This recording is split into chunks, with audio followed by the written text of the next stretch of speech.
और अब वक्त है सत्य तथ्य का। मेरा एक प्रश्न है, अगर किसी के घर में चोरी हो जाए तो वो क्या करेगा? पुलिस के पास जाएगा या फेसबुक या फिर अपने एक्स अकाउंट से ये बातें सबको बताएगा और उम्मीद करेगा कि इतना भर करने से चोर को पकड़ा जाएगा। अगर वाकई चोरी हुई है तो लिप सर्विस से माहौल बन सकता है, चोर को पकड़ा नहीं जा सकता। और यही बात देश का चुनाव आयोग भी कह रहा है, लेकिन सबूतों को चुनाव आयोग तक पहुंचाने की बजाय हंगामा, प्रदर्शन, सोशल मीडिया पे पोस्ट, प्रेस कॉन्फ्रेंस और आरोप ही आरोप सिर्फ लगाए जा रहे हैं। कहा जा रहा है कि चुनाव आयोग कॉम्प्रोमाइज है।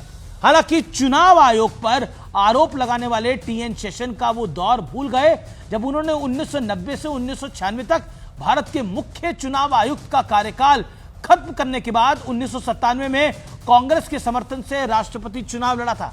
हालांकि जीत नहीं पाए थे। इसके अलावा एमएस गिल यानी मनोहर सिंह गिल यानी एमएस गिल को भी याद करना जरूरी हो जाता है। वो 1996 से 2001 तक मुख्य चुनाव आयुक्त रहे। 2004 में कांग्रेस के टिकट पर राज्यसभा पहुंचे। 2008 में मनमोहन सिंह सरकार में मंत्री बनाए गए। 2009 में यूपीए 2 का भी हिस्सा रहे। 2010 कॉमनवेल्थ गेम्स घोटाले में एमएस गिल का नाम प्रमुख तौर पर आया था। चुनाव आयोग की निष्ठा पर प्रश्न करने वालों को ये इतिहास है जो मैंने आपके समक्ष रखा है। गुरुवार को राहुल गांधी को एक बार फिर मीडिया के सामने आए और आरोप लगाया कि कर्नाटक के महादेवपुरा विधानसभा क्षेत्र में 2024 लोकसभा चुनाव के दौरान वोटर लिस्ट में धांधली थी।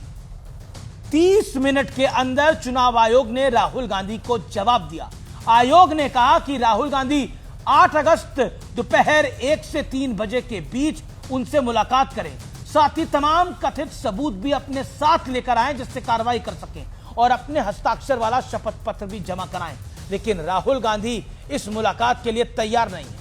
वो कह रहे हैं कि मैं एक राजनेता हूं, मुझे जो कहना था मैंने जनता के बीच कह दिया। यानी सिर्फ माहौल बनाया जा रहा है, शपथ पत्र नहीं दिया जा रहा, सिर्फ बोला जा रहा है ये सब कुछ हुआ, लेकिन एक भी सबूत पेश नहीं किया जा रहा। अगर राहुल गांधी के पास इतनी बड़ी चोरी के सबूत हैं तो यह उनकी जिम्मेदारी बनती है एलओपी के तौर पर, एक देश के नागरिक के तौर पर, एक सांसद के तौर पर, कि उन्हें चोरी करने वालों को पकड़वाना चाहिए, साजिश करने वालों को जेल पहुंचाना चाहिए। लेकिन राहुल तो चुनाव आयोग से मिलने तक को तैयार नहीं है, सिर्फ धमका रहे हैं। तो वो किससे उम्मीद लगाए हुए हैं? क्या उनकी शिकायतों का निवारण करने के लिए साक्षात ईश्वर को आना पड़ेगा? एसआईआर को लेकर भी चुनाव आयोग लगातार कह रहा है कि अगर किसी को वोटर लिस्ट में शुद्धिकरण से शिकायत है तो उनके पास आए। आपको जानकर बेहद हैरानी होगी, चुनाव आयोग के पास अभी तक एक भी पॉलिटिकल पार्टी का नुमाइंदा शिकायत लेकर नहीं पहुंचा है और डेली रोते हैं मीडिया में आकर। तो फिर क्या हंगामा करने का मकसद है? कांग्रेस समेत पूरे विपक्ष को इसका जवाब देना चाहिए देश की जनता के सामने।